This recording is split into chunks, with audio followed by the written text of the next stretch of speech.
तो जैसा कि लास्ट एपिसोड में हमने देखा था कि युनशाओ ने लियांग पर हमला कर दिया। दरअसल वो अपने ग्रैंडफादर को रेस्क्यू करना चाहता था। इसी दरमियान टीचर लियो ने लियांग का काफी जबरदस्त मुकाबला किया, मगर फाइनली लियांग वहां से भागने में कामयाब हो जाता है। साथ ही यहाँ पर युनशाओ की जिमिंग नाम के बंदे से मुलाकात हुई थी। जिमिंग मार्शल पाथ पर चलना चाहता था, तो युनशाओ ने उसे अपना डिसाइपल बनाने का फैसला लिया और फाइनली युनशाओ अपने ग्रैंडफादर चुनयांग को भी रेस्क्यू कर लेता है। अब आगे तो इस एपिसोड की शुरुआत उसी सीन से होती है जहाँ पर युनशाओ के ग्रैंडफादर उसे लेकर एक सीक्रेट चेम्बर में पहुँच गए। युनशाओ ने देखा कि वहाँ पर एक बंदा बेहोश पड़ा है और उस पर बहुत ही खतरनाक कोल्ड पॉइजन का असर हुआ था।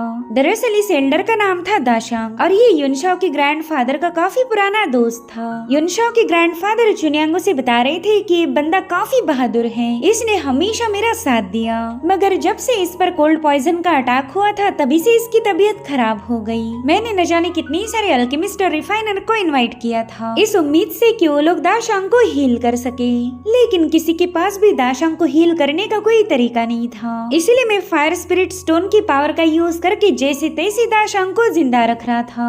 फायर स्पिरिट स्टोन की मदद से मैं दाशांग के पॉइजन को टेम्पररी बेसिस पर सप्रेस कर सकता हूँ। यही रीजन है कि वो आज तक जिंदा बच पाया। लेकिन मैं जानता हूँ कि हम फायर स्पिरिट स्टोन का हमेशा इस्तेमाल नहीं कर पाएंगे। लेकिन फिर उस कमीने लियांग ने हमें धोखा दिया। उसने अचानक से ही हमें यहाँ पर कैद किया था, जिसके चलते मैं फायर स्पिरिट स्टोन अपने साथ नहीं ला पाया और दाशांग की ऐसी हालत हो गई। ये सारी बातें सुनने के बाद युनशाओ ने फटाफट से दाशांग को ट्रीट करना शुरू कर दिया। वो फायर स्पिरिट स्टोन की पावर को दाशांग पर रिलीज करने लगा। साथ ही साथ युनशाओ ने अपनी गोल्डन निडल्स को भी उसकी बॉडी पर सेटअप कर दिया था, जिसके चलते युनशाओ की पावर बड़ी तेजी के साथ दाशा की बॉडी में एंटर कर चुकी और उस पावर ने तुरंत ही दाशांग के मेरिडियंस को हीट अप करके उन्हें होश में लाया। दाशांग तो अपने दोस्त को अपने सामने देखते साथ ही काफी ज्यादा सरप्राइज थे। वहीं पर युनशाओ ने बता रहा था कि मैंने गोल्डन निडल का यूज करके आपके पॉइजन को थोड़ी देर के लिए होल्ड कर दिया। अब आप पर इतनी जल्दी तो पॉइजन का बैकलैश नहीं होगा। सो इस तरह से युनशाओ ने लियांग ने जितने भी लोगों को कैद किया था उन सभी को आजाद कर दिया।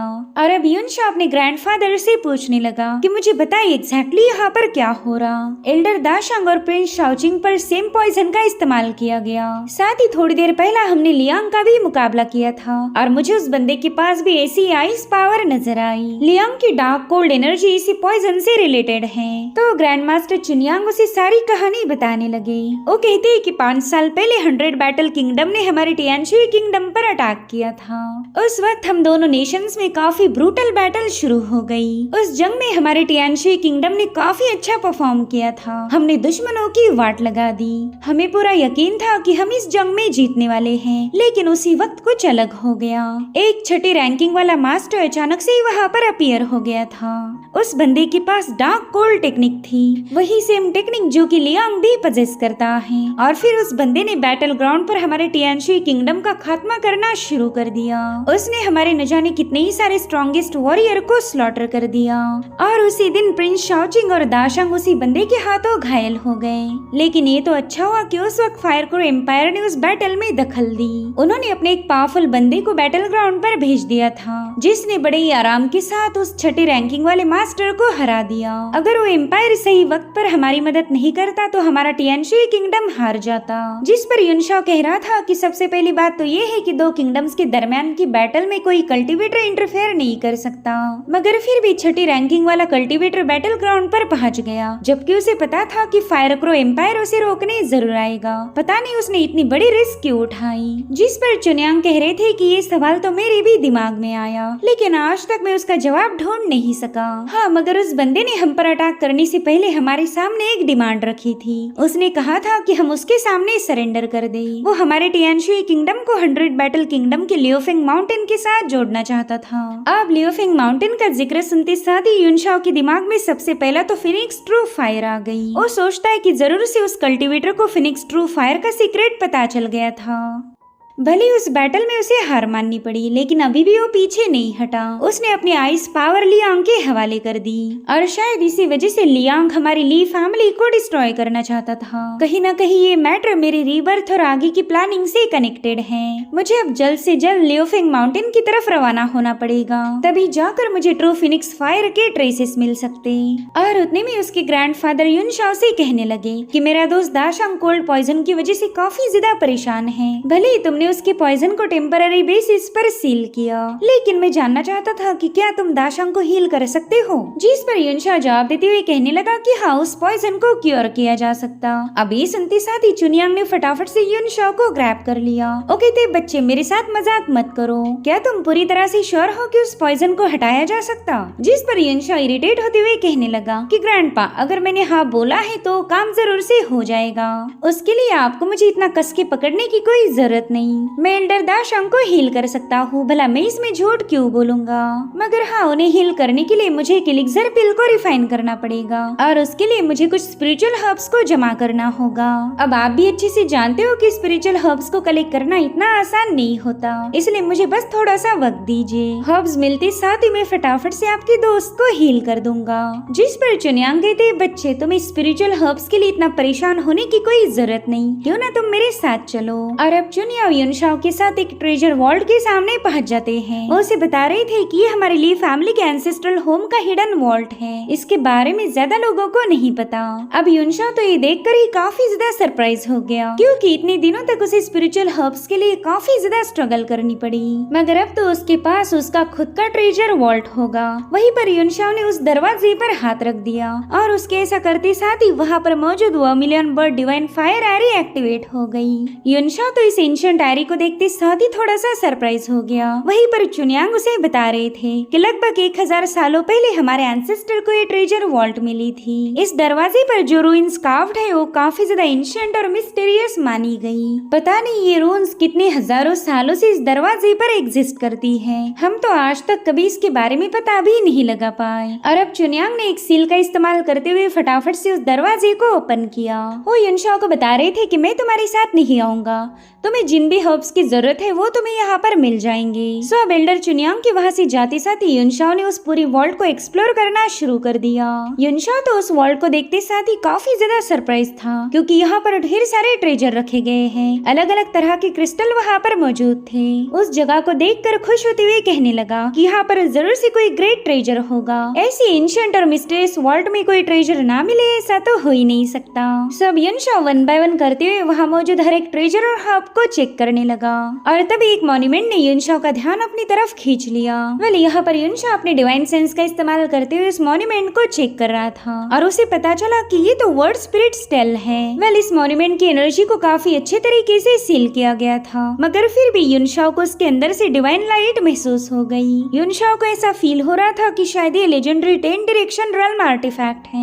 वो कहता है कि पास्ट लाइफ में मैंने रीइंकार्नेट होने के लिए एक सीक्रेट टेक्निक का इस्तेमाल किया था। इनफैक्ट मैंने तो अपने रीबर्थ के लोकेशन को भी फाइनलाइज किया था। मुझे ऐसा लगा कि मैं लियोफेंग माउंटेन के आसपास के इलाके में जन्म लूंगा, लेकिन लियोफेंग माउंटेन के आसपास वाले इलाके में पैदा होने की बजाय मैं टियानशी किंगडम में पहुंच गया। मेरे ख्याल से इसी मॉन्यूमेंट की वजह से मेरे रीबर्थ का लोकेशन चेंज हो गया। और इतना कहते साथ ही युनशाओ ने उस मॉन्यूमेंट पर अपना एक मार्क रिलीज कर दिया। अगर ये मार्क उस स्टोन पर सेटअप हो जाता है तो फिर युनशाओ इस मॉन्यूमेंट को रिफाइन कर पाएगा।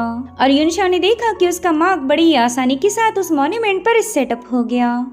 इसलिए युनशाओ फटाफट से हवा में फ्लोट करते हुए अपनी एनर्जी को उस मॉन्यूमेंट के साथ चैनल करने लगा और थोड़ी देर में वो मॉन्यूमेंट सीधे हवा में फ्लोट करते हुए युनशाओ के माइंड स्पेस में पहुंच गया।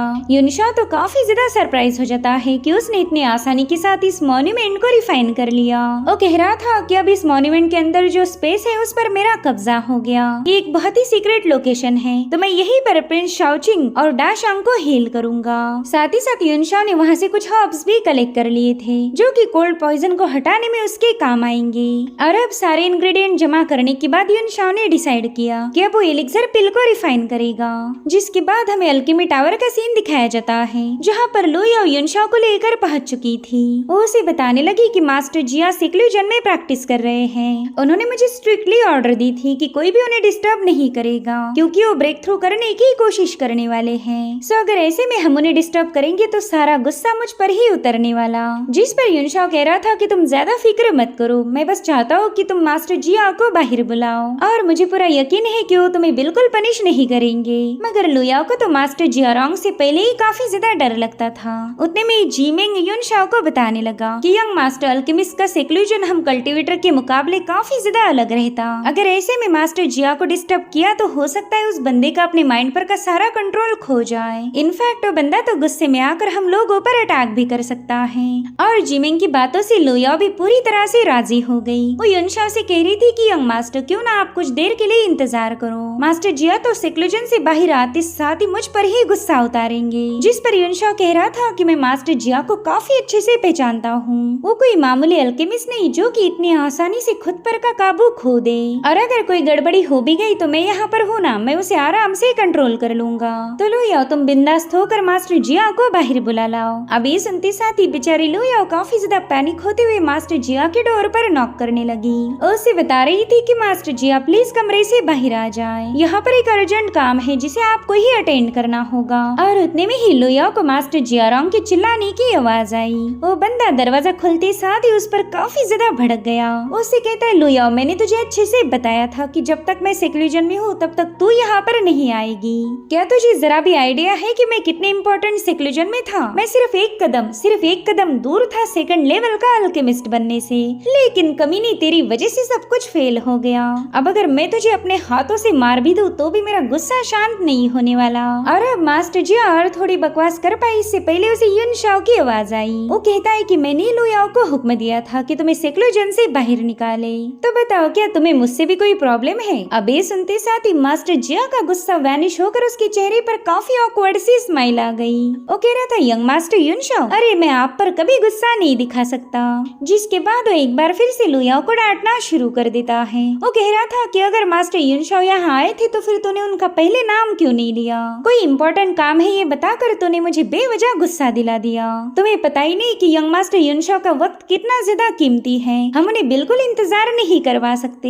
लू याओ तो मास्टर जिया की सारी बातें सुनकर ही सरप्राइज हो गई। और वहीं पर जिमिंग को इस बंदे पर गुस्सा आ रहा था क्योंकि युनशाओ के कुछ ज्यादा ही क्लोज जाने की कोशिश कर रहा है। और उतने में युनशाओ से ताना मारते हुए कहने लगा कि तुम अल्केमिस्ट की सेकंड रैंकिंग पर ब्रेक थ्रू करना चाहते थे, लेकिन मेरी वजह से तुम डिस्टर्ब हो गए। मेरे ख्याल से मुझे मारने के बावजूद भी तुम्हारा गुस्सा शांत नहीं होगा। जिस पर जिया कह रहा था अरे मास्टर आप बिल्कुल फिक्र ना करें, जो कल्टीवेशन आज फेल हो गया वो मैं दोबारा कभी शुरू करूंगा।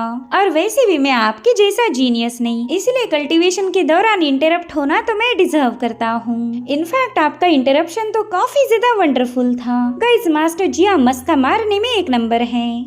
युनशाओ का दिल कैसे जीतना है ये मास्टर जिया को काफी अच्छे से पता था। और अब युनशाओ ने अपनी सोड को समन करते हुए वहाँ की दीवार पर कुछ लिखना शुरू कर दिया। वो जिमिंग को बता रहा था कि मैं अब सिक्लूजन में जाने वाला हूँ, तो मेरे वापिस आने तक इस पोएम को अच्छे से समझ लेना। इस पोएम के अंदर ही पीच ब्लॉसम सोड टेक्निक का एसेंस है। अगर मेरे सिक्लूजन से बाहर आने तक तुमने इस पोएम को ग्रास्प नहीं किया तो समझ जाओ कि मैं तुम्हें अपना डिसाइपल नहीं बना सकता। मुझे एक टैलेंटेड बंदे की जरूरत है जो कि आगे चलकर अलग अलग टेक्निक को प्रैक्टिस कर पाए। सो अगर तुम इसमें फेल हो गए तो समझ जाओ तुम्हारे पास मेरा डिसाइपल बनने का टैलेंट नहीं। और इतना कहते साथ ही युनशाओ वहाँ से कमरे में दाखिल हो गया। वहीं पर जिमिंग ने भी फटाफट से उस पोएम को ग्रास्प करना शुरू कर दिया था। अब अगले सीन में हम फर्स्ट क्राउन प्रिंस को देख पाते हैं जो कि अपने सिपाहियों की आवाजों से कल्टीवेशन से डिस्टर्ब होकर बाहर आ गया। दरअसल लियांग उसके सामने पहुंच चुका था। प्रिंस उसे देखते साथ ही काफी ज्यादा सरप्राइज हो गया। वो लियांग से कहता है कि तुम 100 बैटल किंगडम के के जासूस हो। पूरे किंगडम में तुम्हारी तलाश की जा रही, लेकिन फिर भी तुम यहाँ चले आए। तब तक प्रिंस के सिपाही भी वहाँ पर पहुँच चुके थे। लियांग उससे कहता है कि हाँ मैं जानता हूँ, फिलहाल मेरी कंडीशन काफी ज्यादा खराब है। पूरा टियानशुई किंगडम मुझे कैप्चर करना चाहता। खैर मेरी हालत तो खराब है, लेकिन आप भी सुकून में बिल्कुल नहीं हो। हमारे किंगडम में काफी कुछ हो गया। सेकंड क्राउन प्रिंस ने तो युनशाओ को अपने साइड कर लिया। अब तो मुझे नहीं लगता कि आप थ्रोन पर कब्जा कर पाओगे। अब ये सुनते साथ ही क्राउन प्रिंस थोड़ा सा हैरान हो गया। वो जानता था कि लियांग की बातों में दम है। जल्दी ही सेकंड क्राउन प्रिंस राजा की पोजीशन पर अपना हक जमाएगा, इसलिए उसने फैसला लिया कि वो लियांग की बातों को सुन लेगा। तो अपने सिपाहियों को वहाँ से बाहर जाने का हुक्म देता है। और अब उनके वहाँ से जाते साथ ही क्राउन प्रिंस लियांग से पूछने लगा कि बताओ तुम्हारे पास क्या प्लान है? क्या तुम थ्रोन को सीज कराने में मेरी हेल्प कर सकते हो? अगर तुम्हारे पास कोई प्लान है तो ही अपना मुंह खोलना, वरना चुपचाप से यहाँ से दफा हो जाओ। जिस पर लियांग कह रहा था कि योर हाइनेस आप क्राउन प्रिंस हो, बेवजह तो मैं आपको डिस्टर्ब करने नहीं आऊंगा। मैंने जरूर से कोई न कोई तरकीब सोची होगी, इसलिए तो मैंने यहाँ तक आने का खतरा उठाया। अगर हम दोनों एक साथ मिलकर काम करें तो हम अपने दुश्मनों से आसानी से निपट सकते। खैर मेरे पास टोटल 3 स्ट्रेटेजीज हैं। अगर हम उनका यूज करें तो मेरा भी फायदा होगा और आपको भी थ्रोन मिल जाएगा। अब लियांग के पास कौन सी स्ट्रेटेजीज थी उसके बारे में हमें आगे पता चलेगा। इसी के साथ एपिसोड यहीं पर एंड हो जाता है। Thank you so much for watching. Bye bye, take care.